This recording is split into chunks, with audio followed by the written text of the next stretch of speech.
It's the sensual earth people. So let's talk about you. Again, we go back to the esoteric aspects of Taurus. What is Taurus? The essence of Taurus is ruled by Venus and it's fixed sign and it's a female sign. So fixed female and earth sign. So sensual, that's why I call it the sensual earth. The one earth which wants to bring everything down to a ground, wants to make it a physical reality. So it's fond of physical beauty. So it's focused on physical assets, physical wealth. Everything has to be physicalized, earthly. Esoteric meaning of Taurus, the desire to reveal the light of divinity hidden within form. So, right there in the esoteric meaning is the hidden stuff, right? They want to reveal the light of divinity. They are looking for the divine within form as in within physical earth. Keynote for the soul, I see, and when the eye is open, all is illumined. Taurus is, because it is ruled by Venus and because it is physicalized, it can be also inclined towards a lot of physicality and also at the same time towards spirituality. So these people can be really focused on spiritual work also. The soul ray is fourth, which means will to relate and to harmonize, harmony and beauty, seeking harmony and beauty. Again, Venus comes into play. Soul mantra being the fourth, two merge into one. So collapsing duality, two merge into one. Soul colors being yellow. The Vedic aspects put Taurians in Rajas, fixed and female. Rajas is one which wants to move, fixed quality, like as opposed to movable quality. And it's female, as in it wants to go out, Rajas is going out and doing things, moving the energy to get things and feel it internally. Whatever it is, female signs want to feel things internally. They want to internalize everything. Sign Lord is Venus, exaltation in Moon and Rahu, the North Node. Moon and Rahu are together form the peak of the sensual, physical, earthly, sensory things in life. Okay, because Rahu is also called in, or the North Node in Vedic parlance is also called as the Bhoga Karaka, meaning the one who wants to enjoy physical stuff in life. That's the Rahu. So it's exaltation.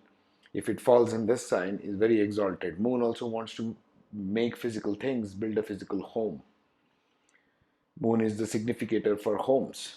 So debilitation will be Ketu or the South Node, which is a Moksha Karaka in Vedic, as in it wants to dissolve stuff. It's more like Neptunian energy. It wants to dissolve things and go towards spirituality away from the materials.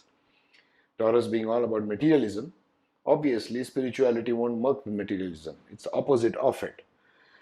Type Artha. Artha means the means. It wants to derive means to accomplish whatever it needs in the physical world. That's why it's an Artha kind of a sign. So the Taurus Ascendant looks like this. Now as you can see, we have the number 2 in the first house. So what's in the head of a Taurian Ascendant? Venus.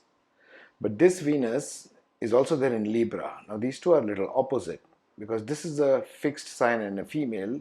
Libra is a male sign and a male. It's an air sign. So these two Venuses act quite differently, although the Taurians would be very inclined towards making things fixed, wanting physical assets and everything translating in physical beauty. These people Librans have an abstract quality to it. It's like an airy quality to the Venus itself. So Venus itself has two counterparts here, one male, one female. So now we got 2 in the first house, the Taurus in the first house, and then it goes to 3, 4, 5, 6, and so on and so forth till 12. Now what this leads to, let's go house by house. So the first house is Taurus. So the self, what kind of personality is it? It's earthly, it's sensual, it's balanced, it's practical, seeking fixed wealth and luxury. It's a fixed sign, remember that. Always financially insecure about self and family. So it's always seeking security in physical material comforts. That's the first sign. It always wants these two. It wants emotion, it wants physical manifestation of reality. That's why those two are exalted. Ketu is debilitated because it has nothing to do with spirituality. It wants renunciation. It doesn't want renunciation. It wants to move towards material. So 2 and 8 are towards and away from materialism. This section. The 8, the opposite of Taurus, is Scorpio, which is ruled by Mars. And there, Ketu is exalted because Scorpio wants to go internal. It doesn't want to go outward to manifest in the world. It wants to go within. Second house of Taurian will be Gemini, which is ruled by Mercury. So obviously it has to do with communications. So second house, which is over here, we'll flip this between screens so it's easy. Second house, which is here, it's ruled by Mercury, and second house is for the family. So they'll have frustrations of communications with family since they are fixed, because you're looking at from a fixed sign into a movable sign. Mercury always constantly wants to communicate and move, but Taurus is fixed.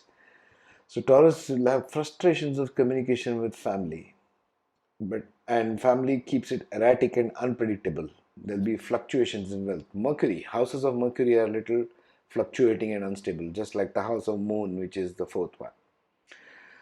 Cancer.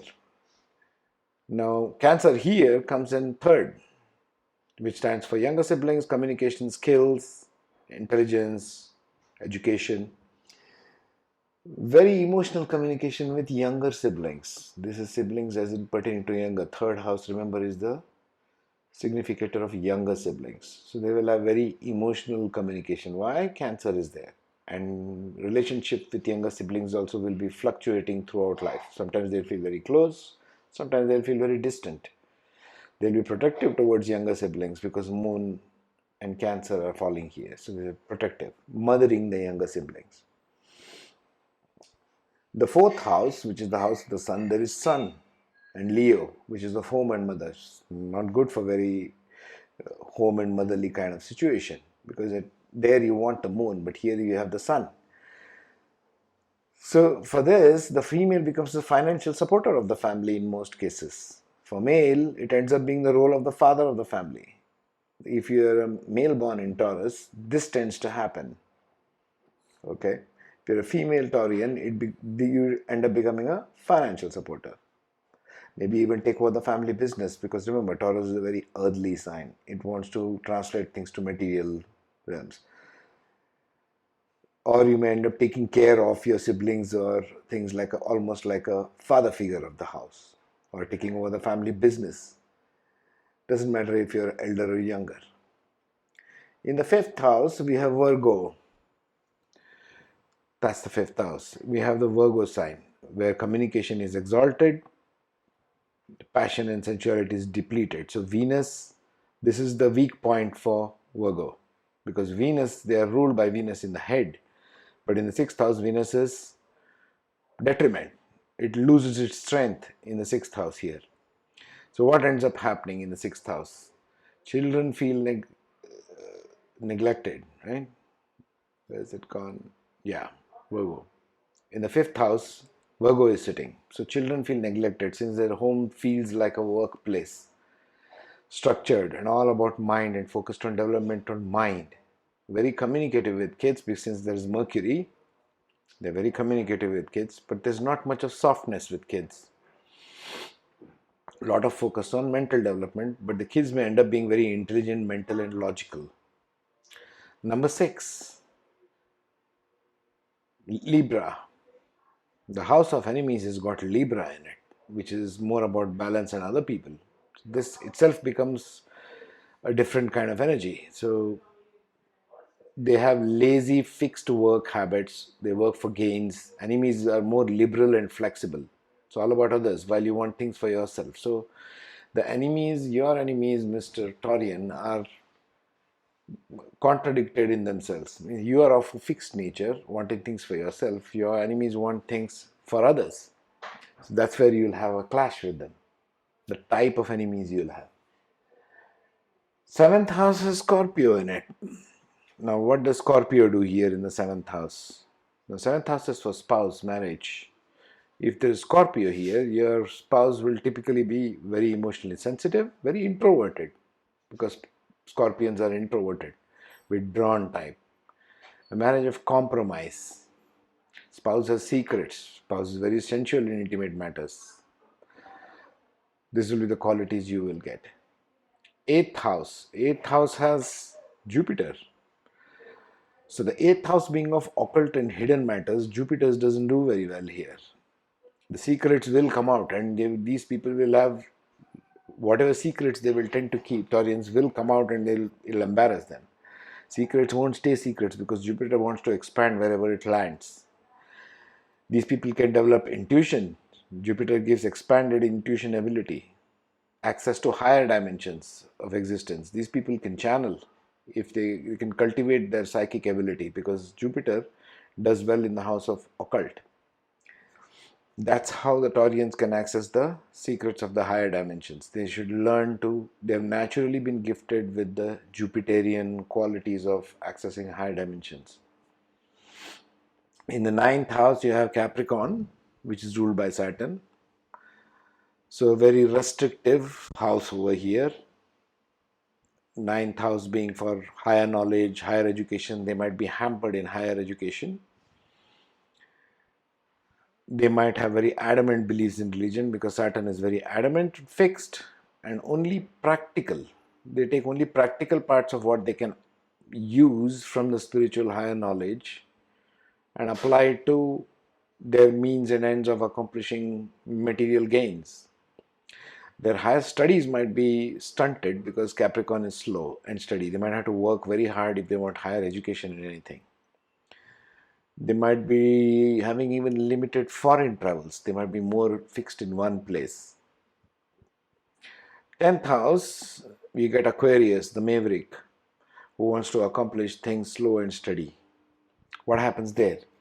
The luck factor in career. They must work hard and have an unorthodox approach at work.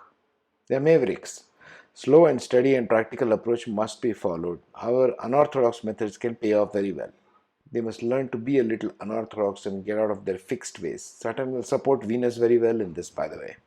Saturn and Venus are friends. So houses of Saturn kind of tend to support the Libran and Taurus ascendants, these two. In the house of 11, social networks, these people will want wise people in their network. Ones who are dreamy, intelligent, intuitive, brilliant people, because it's ruled by Pisces. So they must learn from them. They must have a wide social networks, and they will tend to party a lot. These Taurians are a little bit of a party animal. They love to party and enjoy the materialistic things of throwing parties around. Then in the 12th house, you have Aries. Now, Aries, Mars in spirituality does not do very well because Mars is a planet which wants to go and accomplish things in the physical world. Spiritual world is a withdrawal from the spiritual world. So the practicality is their spirituality. They would rather do some action and accomplish in gains and wealth. They will work towards practical aspects of the society. So for example, they might be more inclined towards social causes in the society. So what can I do to improve the society? What can I give? Like, they might not want to give out in terms of wealth, but they might want to give out in terms of time, in terms of participating for a cause. So, just this is my general interpretation of Taurian ascendants. However, you must keep in mind that this is just a general theme, and this is just how the houses will react, and owners of the houses are there according to general placement. However, it depends upon where planets are specifically in your horoscope and how it will affect different particular areas. Some may be exalted, debilitated, you might have some strengths, some other areas might be a weakness. For all of this and more, you can come to me for consultation. You can come to me at facebook.com progressive guidance and leave your message, and we can take it further from there. Okay? Ta-da!